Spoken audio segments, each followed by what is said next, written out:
Mecca മുശ്രിക്കീങ്ങൾ അവരുടെ ദൈവങ്ങളെ വിളിച്ച് ആരാധിക്കുന്നു, പ്രാർത്ഥിക്കുന്നു.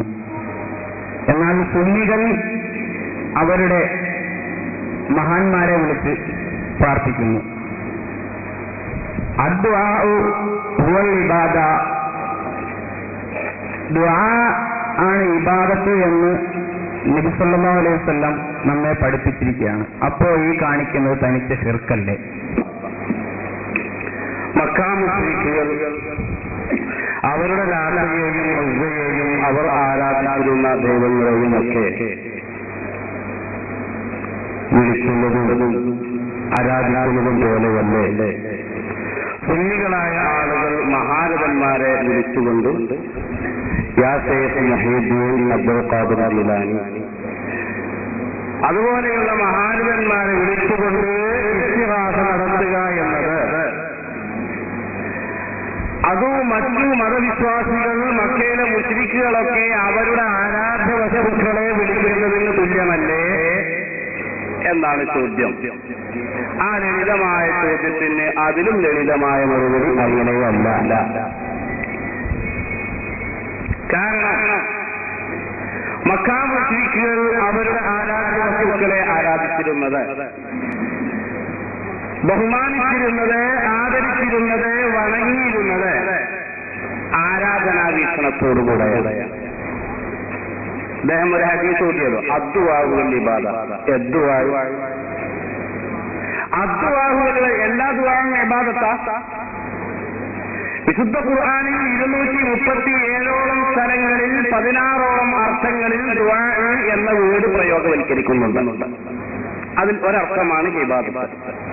എല്ലാ ദുആഉം ഇബാദത്ത് അല്ല, എല്ലാവരെയും ഇബാദത്ത് അല്ല. ലാ തജഅലു ദുആ റസൂൽ.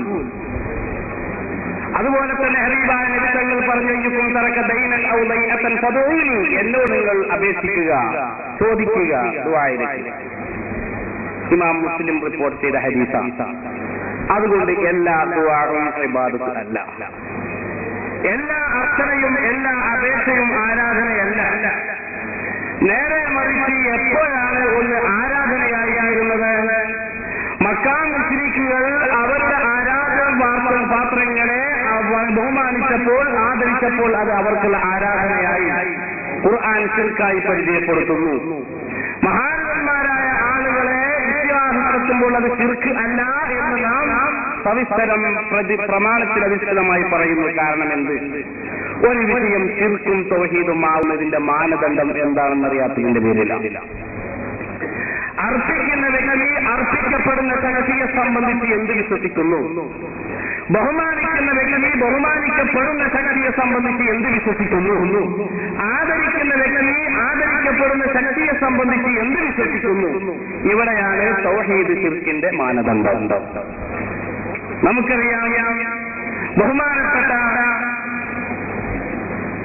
വിശുദ്ധ ഖുർആൻ നമ്മോട് പറഞ്ഞതായി കാണാം, പഠിപ്പിച്ചതായി കാണാം, ദുആ ഇറക്കാൻ പറഞ്ഞതായി കാണാം. റബ്ബനാ ലാ തുആഖിദ്നാ ഇൻ നസീനാ.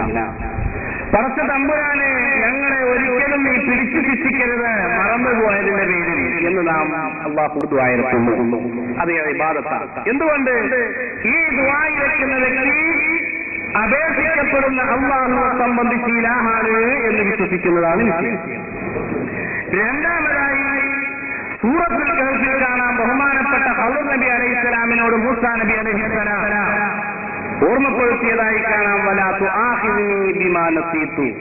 പടച്ചവനെ, ഞങ്ങളെ പിടിച്ചു ശിക്ഷിക്കരുത്, ഞങ്ങൾ മറഞ്ഞ് പ്രവർത്തിച്ചു, എന്നെ പിടിച്ചു ശിക്ഷിക്കരുത്. ഖദർ അലൈഹിസ്സലാമിനോട് പറയുന്നത്, അല്ലയോ മഹാൻ, എന്നെ നിങ്ങൾ പിടിച്ചു ശിക്ഷിക്കരുത് മറന്നതിന്റെ പേരിൽ. രണ്ടപേക്ഷയും ഒരേ അർത്ഥത്തിലുള്ളത്. പക്ഷേ മൂസാ നബി ഖദർ അലൈഹിസ്സലാമിനോട് അപേക്ഷിക്കുമ്പോൾ അത് ആരാധനയല്ല. നാം വിശ്വാസിയായ നാം എന്ന് പറയുമ്പോൾ അത് ആരാധനയായി മാറുന്നു. എന്തുകൊണ്ട്? അപേക്ഷിക്കുന്ന വ്യക്തി അപേക്ഷിക്കപ്പെടുന്ന ശക്തിയെ സംബന്ധിച്ച് ഒരു സ്ഥലത്ത് ഇലാഹാണെന്ന് വിശ്വസിക്കുന്നു, ഒരു സ്ഥലത്ത് വിശ്വസിക്കുന്നില്ല. അതുകൊണ്ടാണല്ലോ ലാ ഇലാഹ ഇല്ലല്ലാഹ്.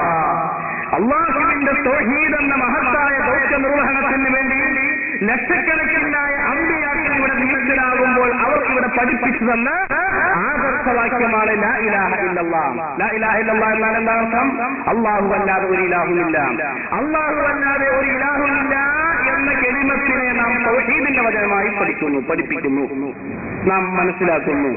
എങ്കിൽ അള്ളാഹു അല്ലാതെ ഇലാഹുണ്ട് എന്ന് വിശ്വസിക്കണം. ശിർക്ക് പറയണമെങ്കിൽ അള്ളാഹു അല്ലാതെ ഒരു ഇലാഹുമില്ല എന്ന് വിശ്വസിക്കലാണ് തൗഹീദ് എങ്കിൽ അള്ളാഹു അല്ലാതെ ഇലാഹുണ്ട്, ദിവ്യത്വം മറ്റുള്ളവർക്ക് വകവെച്ചു കൊടുക്കുമ്പോഴാണ് ശിർക്ക് വരുന്നത് എന്നുള്ളത് നാം മനസ്സിലാക്കാൻ യാതൊരു പ്രയാസവുമില്ല. ഏതായിരുന്നാലും പറഞ്ഞു വന്നത്, മക്കയിലുള്ള മുശ്രിക്കുകൾ ലാ ഇലാഹ ഇല്ലല്ലാഹ് എന്നുള്ളത് അംഗീകരിക്കുന്നില്ല. അജാലൽ ആലിഹത ഇലാഹൻ വാഹിദ്, ഇലാഹുകളെ ഒറ്റ ഇലാഹാകുകയാണോ? ഇന്ന ഹാദാ ലശൈഉൻ യുജാബ് ഇദാ ഖീല ലഹും ലാ ഇലാഹ ഇല്ലല്ലാഹ് യസ്തക്ബിറൂൻ. ലാ ഇലാഹ ഇല്ലല്ലാഹ് എന്ന് പറഞ്ഞാൽ അവർ അംഗീകരിച്ചിരുന്നില്ല, അവർ ലാ ഇലാഹ ഇല്ലല്ലാഹ് അംഗീകരിച്ചവരാണ്. നേരെ മറിച്ച് അഹ്ലുസ് സുന്നത്തി വൽ ജമാഅത്തിന്റെ ആളുകൾ അടിമയും മഹാനുമാണെന്ന വിശ്വാസത്തോടെ ഔലിയാക്കൾക്ക് നൽകപ്പെടുന്ന മുഅ്ജിസത്ത് കറാമത്ത് അടിസ്ഥാനത്തിൽ നടത്തപ്പെടുന്ന സഹായാർത്ഥനയാണ് ഇസ്തിഗാസ. അത് ശിർക്കാണ് എന്ന് ലോകത്തുള്ള ഒരു വഹാബിക്കോ ഒരു മൗദൂദിക്കോ പറയാൻ സാധ്യമല്ല. പ്രമാണങ്ങൾ നമ്മോട് പറയുന്നത്, പൂർവികരായ മഹത്തുക്കൾ നമ്മോട് പറയുന്നത്, നൂറ്റാണ്ടുകളിലൂടെ നമുക്ക് കഴിഞ്ഞു വന്ന ആദർശം, നമുക്ക് കൈമാറി വന്ന ആദർശം, അഹ്ലുസ് സുന്നത്തി വൽ ജമാഅത്ത് പഠിപ്പിക്കുന്ന ആദർശം ഇസ്തിഗാസ എന്നത് പുണ്യകർമ്മമാണ്. അത് ശിർക്കല്ല, അത് ഹറാമല്ല, അത് കറാഹത്തല്ല, അത് പുണ്യകർമ്മമായ മഹത്തായ ആചാരമാണ്. അത് പ്രമാണം കൊണ്ട് സ്ഥിരപ്പെട്ടതാണ്.